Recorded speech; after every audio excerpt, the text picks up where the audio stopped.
Hello again, everyone. Hope we're all well. Um, Bringing you today a bat from Chase. Um, this specific one, I was down at the workshop in the factory a couple of weeks ago, um, visiting. I was able to go down and have a little chat with Dan, the owner and head bat maker and everything like that at Chase. So that was nice. Just to have a little chat with him. Um, just about business and everything like that. And I've always been a fan of the brand Chase ever since I was a kid because people like Robin Smith were my hero. Um, all the guys like Smith, Thorpe, Trescothick, all that sort of era. Um, are the ones that I've grown up with. So yeah, always saw Chase out and about, and especially being in Sussex, sort of there's the Hampshire border and everything like that, fairly close to me. So um, they always sort of tended to sort of blend through in sort of any sort of shops that I used to go to. You always used to stock Chase, so the really famous one, Wisdom Sports, here in Sussex, which is owned by Nick Wisdom, Norman Wisdom, the famous comedian's son. He always used to stock Chase, and he used to always go down and hand pick them out directly from the factory for his shop. And you would go into his shop, and he would then have like tiny little hidden cubby holes of all these bats that he used to have, and he used to pull them out for you to have a little check and everything like that. But this one here, it's not actually a Volante. What this one actually is, this is a workshop special. Is what this was. They got a big rack of them, so you went in and they've redone all the shop side of things and everything like that. Moved part of the workshop out the back and everything. They've redesigned it all over the last few months, by the sounds of it. And they have these sort of workshop special bats. They've got a whole rack of them sort of just in the reception area as you go in. So I just picked the Volante stickers on this one. And these ones, they vary from sort of about 100 quid to 300 quid. With all of that, and some of them are going to be bats like in this instance where there's a slight, maybe a manufacturing defect. So I've done bats on here that have got these, with the Grey Nichols defect ones, or the glitches. So it's a great idea that they're not going to just chuck a bit of willow in the bin, or throw it away, or cut it down or something like that and just never use it. So this specific one, so just let you know, it's £2.8, oval handle. It had this grip already fitted on it. Not a massive fan of that grip actually, but I will probably change that grip over just to something I like personally. I just haven't got around to doing it. Shape here, I think it's quite traditional. It's very traditional in terms of the shape. I don't know what actual shape it was supposed to be. I know Chase are currently in process of changing a few of their shapes over for the 2026 season. They're adding some ones with massive sort of edges and specks, especially in their pro limited edition stuff they're doing. So yeah, if you see, it's nice, lovely shape though. Very traditional. That's what I've always remembered Chase being, quite traditional shapes. Um, they actually had a couple of Robin Smith bats in there, and I was looking at the shapes of them, and they were just awesome to look at. Even from ones back in the 90s. So yeah, subtle bow. Not a huge amount of concaving. So there's a tiny bit of concaving in there, but not like big scallops, like some of the chases that you might see have got. Rounded face, as you can see there.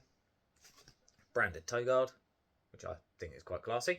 But yeah, in terms of the shape there, if I just go side on as well, sort of just goes tape just gently down, bows down here into the toe, nice long sweeping middle all the way through, blended out into the toe. It's the best way. It's a nice traditional sort of shape. I like these sort of shapes of bats personally still. Maybe it's just me being slightly old, in terms of how I do it, and sort of the bats that I grew up using, sort of having this sort of shape in sort of the late 90s, mid 2000s and things like that. They were sort of like that, so I'm just used to sort of seeing sort of the older traditional sort of sweeping styles like that. But this specific one, don't actually know what grade it is. I probably maybe think it's maybe a 2 or a 3, probably, in the reality of it all, or it would have been, for them. But what it did have is it had here tiny little pressing crack just on the face, just there. So that's why it was put down in their workshop section. But what I then did is I spotted a few different things on it. So it had as you can see, I don't know whether the light's picking it up. It's got a big old blue stain all the way down through here and all the way bluing through the edge. Sorry, the lighting is going a bit...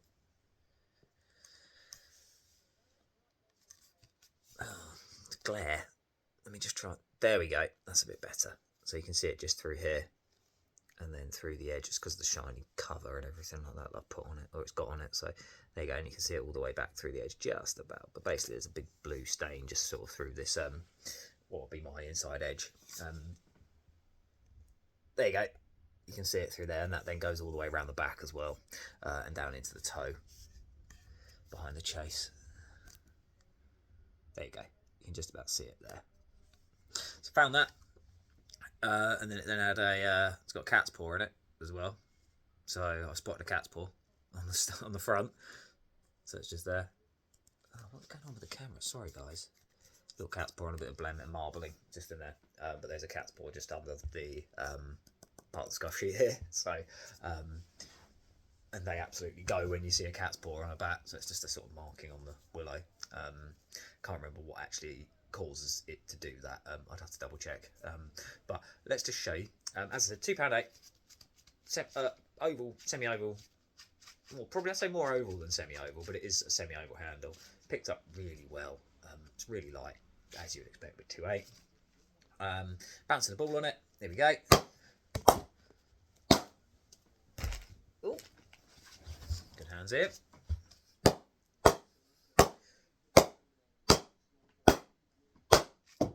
Absolute cannon of a bat.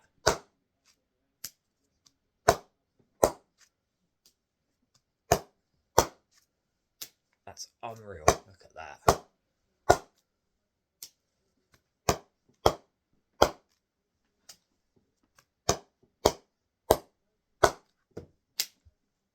That absolutely flies from the word go. I will need to just knock it in a little bit. This bat cost me £200, which for that, just because it's got a tiny little pressing crack there, that's hard. There's nothing. It's not going to do anything ever. It won't get worse. It's not going to get anything. It's on my right-hander's outside edge. I rarely nick off anyway, so I'm usually cleaned up or hole out in the deep. So not going to cause me a problem. But it absolutely goes, and it just shows you what you can find. So yeah, my only critique is just the back bit on here. I can see sort of through the back. Now I can probably understand it because it's in the workshop second side of things, but just the finishing on the back of it, especially through here, don't know whether you can see it. If I bring it in a little bit, just through here, there we go, you can see it. So can you see here? This is from the sanding. So it's like swirl marks through the back of the bat, and it's just when it's gone through the gritting, and it's just the fact I'm being a bit over picky here. I mean, it's still polished and beautifully done, but I can see the orbital sanding stuff, and I don't really like that personally. And as I said, it's not going to cause an issue. There is a little bit just through the face as well that I can see on the front. But I guess maybe because it's the workshop second, they just didn't bother going and finishing through the actual final stages of it. I would like to have seen that not being in there for a bat in terms of a final product. That's my only one small hole that I'm picking in this. And that's just me being fussy with my own personal standards when I do my repairs and refurbishments anyway. I don't like leaving those on there, so I make sure I go finer. But as I said, I can see it's just where the orbital sander rotates and swirls and stuff like that, and that's all that is. It's harmless. It looks a little bit. I'm looking at it now and I'm going, I can see that, but that's me just being a little bit OCD and a bit picky with everything. So it doesn't do anything to the bat. It's just finishing. But as I said, it's a workshop second bat, so or a workshop special, so you can understand why they're not going maybe right to the very final end in terms of one of the ones that would be on the shelf or sent out, as a full one. So that's the only one. I got to pick the stickers, last year's model stickers, so that was cool as well. But actually the whole thing was brilliant. I had a lovely chat with Dan and the other guys. I've always loved Chase, as I've mentioned, from nostalgic reasons. So now to actually have one is going to be brilliant. So I'll give this a go. I will do a video of me using it as well, just so you can see just how good this actual bat is. This is straight in the kit bag for the year. Can't wait to give it a go,